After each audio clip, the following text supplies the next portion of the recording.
Good morning and welcome to October and our new set of readings. Our readings this month will all be featuring around the September 5th spread from the 365 Tarot Spreads by Sasha Graham. Today's September 5th, and the spread for today in the book is Should I Start This Project Spread?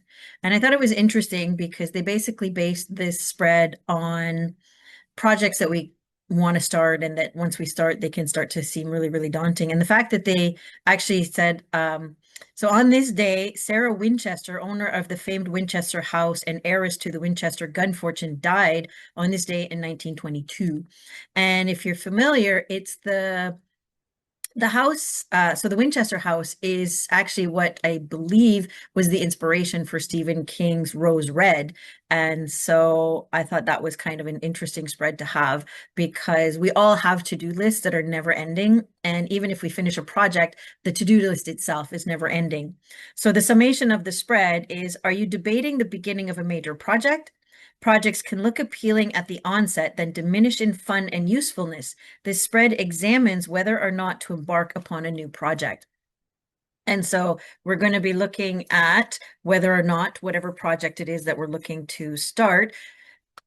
So as I'm shuffling the cards, I want you to ask yourself, think about a project, for instance, that you want to get started on, and ask yourself, like what do I need to know about starting this project? Or, what are some things to contemplate about this project as I begin to think about taking it on.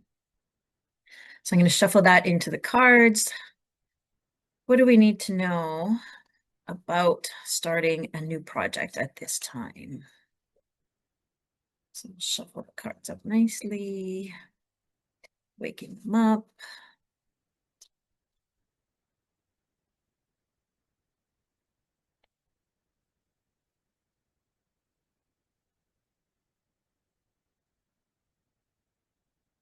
Right.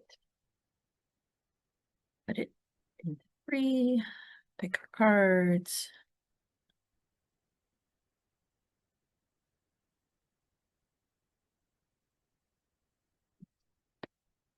Now, this spread has 7 cards, and they've put them in almost like a staircase, starting with one on the bottom and working up towards the upper right. 1, 2, 3, 4, 5, 6, and 7. All right, so our cards for this reading, the first one is this project worth doing? So here we have the Hermit. And when we're looking at what the Hermit has to say, the Hermit has to say is that, like, this project is something that's important to us, right? So the Hermit is about spending time alone, spending time in reflection, embodying all the lessons that we've had, learning what it is that we need to hold on to, what it is that we need to let go of.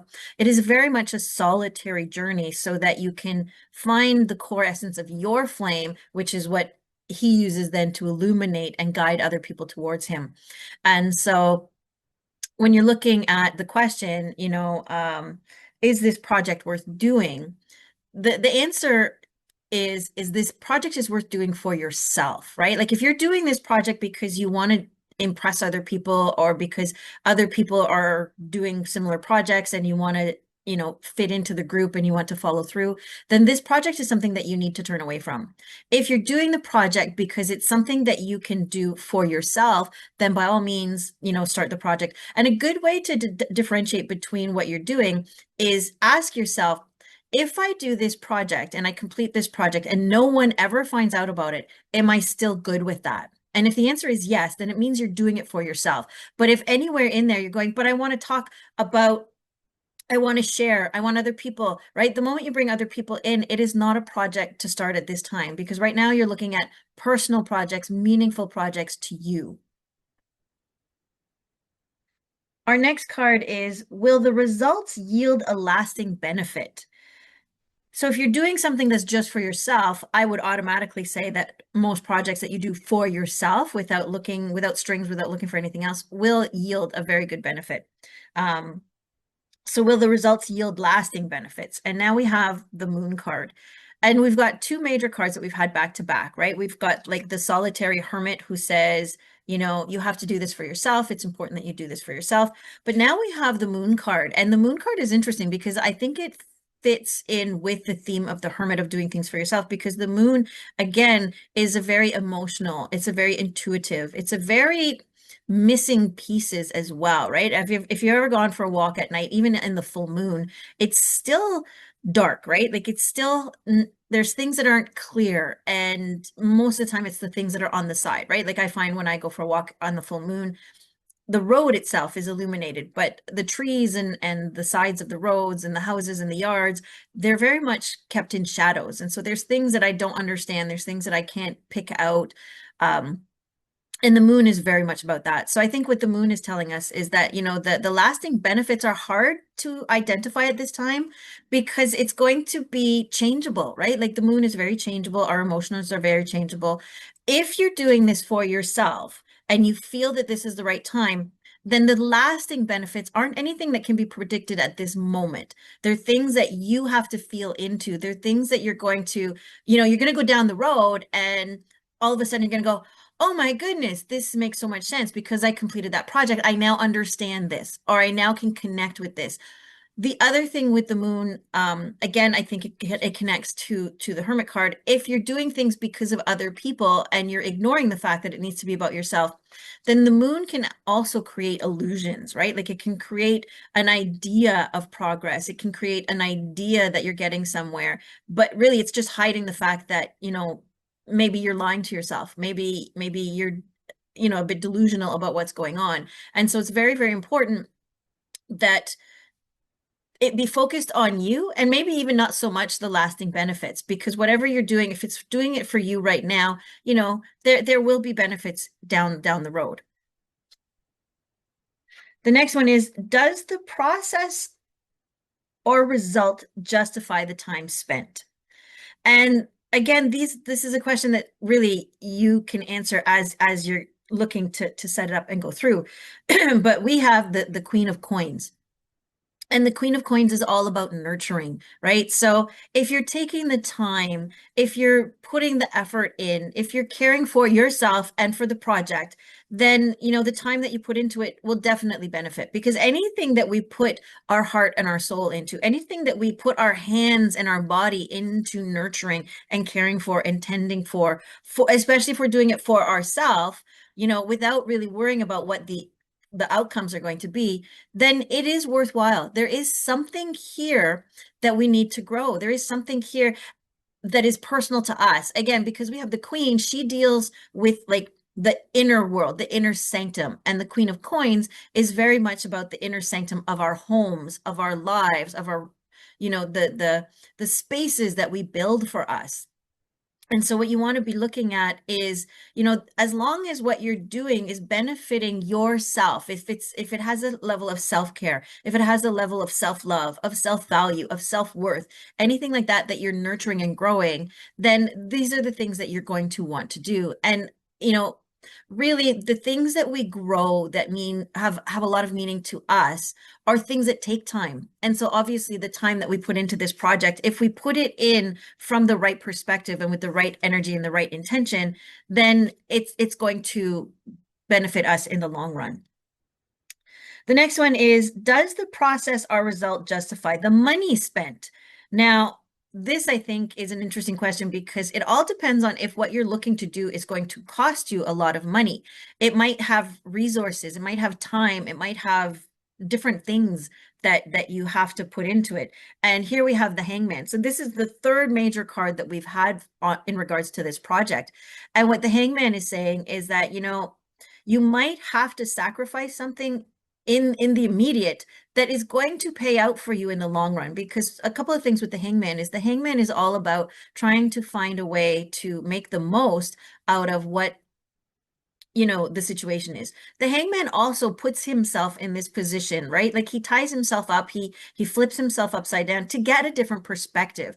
And so what you're looking at is, again, going based on the question and what I said right away is, maybe it's not about the money. Maybe you have to look at what else you're being asked to put into this project. Because if you have a project, like I said, that doesn't cost anything, maybe it just costs time. And, then you have to look at, is the time that I'm putting into this, is there a value in this? Is it important? And again, if we go back to the hermit, right, and we're looking at things and saying, well, I'm doing this because I want other people to be impressed. Well, maybe the hangman is coming in and saying, no, no, you need to take a new look at what's going on. You need to change your perspective. You need to shift what's going on in the situation so that, whatever you're sacrificing now will be beneficial. You'll get the rewards. You'll get what it is that you're looking for. And so anything that you sacrifice right now is worth it. The next one we have is, what is at the core of what I want to accomplish? So what is at the core of what I want to accomplish? Here we have the Three of Wands. And the Three of Wands is all about, finding a community that's going to fire us up, finding collaborations, finding ways to get out and to connect with other things. One of the things I like about this is, so you have like the ship up here and he's down there kind of looking up at the ship. The Three of Wands is also about risk taking. Right. So our question is, what is at the core of what I want to accomplish? So really at the core, what the Three of Wands is telling us is that at the core, we want to take risks. We want to make changes. We want to try things. We want to stop sitting on the sidelines and dreaming of a better world, of a better life, of a better future. And we want to find the courage and the inspiration and the motivation to actually jump up and say, hey, I want to be riding on that flying ship up in the sky, because I want to be doing something different for my life. I want to go someplace different. I want to experience something different. And I want to feel alive. I want to feel passionate. I want to feel the drive and the motivation to just keep going and to keep working until I reach the end of this project. The sixth one we have is, will I enjoy the process? And I think, when you ask a question like that, I think the thing is you'll enjoy the process if you're doing it for the right reasons. There's a lot of times where there's hard things that we do that we may not like in the moment, but at the end, we still feel good about it. We still can feel proud about what we've done. And so asking will I enjoy the process, it automatically will come back to, and this is interesting because we have the Knight of Swords here, it'll come back to, what is the message that you're following as far as this project? Are you telling yourself that this is a project that is, tedious, that it's redundant, that there's no point in it, that it's hard? Or are you going at it saying, wow, this is something that I'm going to learn something from. I'm so inspired to do this. I'm so encouraged to do this. I'm so excited to do this. Are you talking about it from an empowered position? Are you talking about it from a victimized position?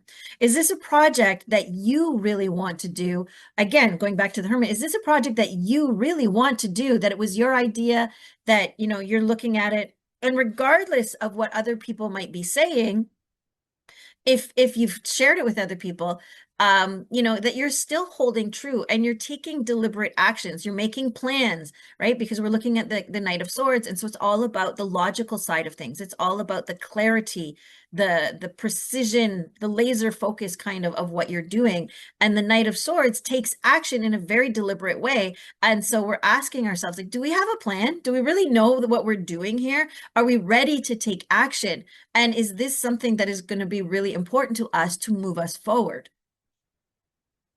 And the last card that we have is, what is the result of my effort? So if you decide that this is a project for you that you want to do, and you've managed to get to the end of it, then we end up encountering the Emperor. And we now have had four, sorry, out of the 7 cards that we have, 4 of them are major arcanas, which means, 1, this project is a life lesson for you to be doing. So whatever project it was that you thought about at the beginning that you're looking at, this is a life lesson. This is something that's very, very important for you to think about completing, because if you don't complete it now, it's just going to turn around and come back in some form or another. But the Emperor, when we're looking at what the result is going to be, the Emperor is someone who's very much master of their domain. They are the epitome of all the kings in the tarot, and they're the ones that rule the world that they have created. So they're able to create strong boundaries. They're able to protect whatever it is that they've nurtured and grown. And so whatever the project is that you're looking to complete or to start, if you get to the end of it, you will have grown and you will have found a part of yourself that allows you to stand in your power, allows you to own your power. if for no one else but yourself, right? Because if we go back again to our hermit, who's all about you, then the emperor is all about saying, you know what, I went through this and now I can actually be a better person when I go out in the world. I don't have to tell anybody about the project that I did. I don't have to give details. I don't have to explain or justify. I did what I did, and I have now learned that I can set boundaries around the things that I want to do. I can now be inspired to start new projects and not have to worry about asking for permission or worrying about my resources or worrying about my time or my prior commitments or even worrying about how it's going to work out in the end, because I know that when I do what I do and what I trust in myself to be able to do, that I will see things through and I will be able to come out, in a more empowered position. Now, a couple of things. So we have coins, we have wands, and we have swords, which means that this project that you're thinking of working on, it is, your emotions are not necessarily going to be the piece that is going to be driving it. The only time that we see kind of that emotional side of it is with the moon. And that's the only piece that you have to worry about as far as, are you remaining true to the vision that you have, or are you allowing distractions along the way and things, are you seeing things as they really are, or are you making things mean something else? And that usually happens if these two cards aren't being followed, right? Like, so if you're doing things for other people or if you're worried about other people, then the moon card will come in and have you projecting what you think other people are thinking, what you think other people are expecting, and all that kind of stuff. And that can actually sway you on an emotional side. But for the most part, we're looking at things and we're not necessarily seeing a lot of emotional impact here as far as uh, being an obstacle to have to overcome or something that you have to navigate in order to get the project completed. I'm just checking a couple things. And our major arcana cards, we basically are kind of like in the mid-range because we go from the Emperor here at 4, and the highest that we go is like 18 here with the star. And so it's important, that we enjoy this piece, right? Like if it's a project that you're thinking of that you want to do, and especially if it's one that's been with you for a while, then everything here is showing that this is a growth project for you. And so trust yourself and trust what's coming up and take it as it comes. Don't worry about the end of the project. Look at the beginning and then enjoy your progress all the way through. So that's our reading for today, and I will see you again next week when we deep dive into the spread itself and look at ways that we can switch it around and, play around with it. So I'll see you next time. Take care.